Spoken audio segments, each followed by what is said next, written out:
Hello, and welcome to Client-Server Systems and Web-Based Database Questions by Zachary Harrison. Although client-server systems provide enhanced security, they're still vulnerable to attack. Due to the nature of the system, a compromised server can affect all the clients that it interacts with. Clients can also attempt to compromise the server. In 2020, attackers compromised SolarWinds servers, which led to many clients receiving malicious updates. The single point of failure in a client-server system is the server itself. For example, when a server is experiencing a denial of service attack, it is unable to provide service to the clients due to being overwhelmed. Backup systems are needed anywhere where critical data or services are stored or provided.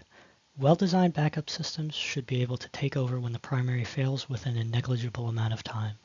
For example, a website like Google may use many backup servers in both the cloud and on-premises to ensure continuous service for their business-critical search function. Scalability is the ability of a system to adapt to changes in demand. Scalable systems can provision or decommission new services to meet growing or falling demand. AWS provides many tools to enhance scalability, with the ability to quickly provision and decommission virtual servers, networks, and storage drives. Back-end processors are not usually interacted with by end users. They are used to handle more intensive computing tasks to offload work from the client. In the case of the web server Apache, the server is processing all the computations to serve the web server and not the end user's web browser.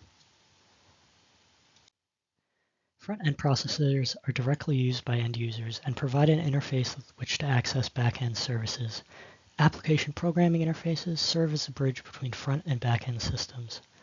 In the music player Spotify, the work of displaying a user interface is offloaded to the client device, which also sends requests of which music to play through an API to a back-end server.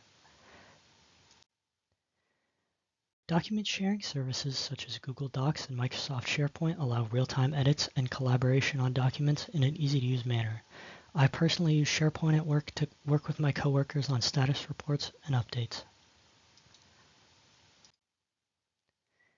Client-side scripting languages such as JavaScript are used to enable things like user interface elements such as menus, text boxes, and general UX enhancements. This offloads some work from the backend, and almost all websites employ some form of client-side scripting, including Canvas, which uses JavaScript to draw various page elements. Programming development frameworks such as .NET and Python and scripting languages for server-side extensions like PHP are used to build website functionality and are run on back-end servers.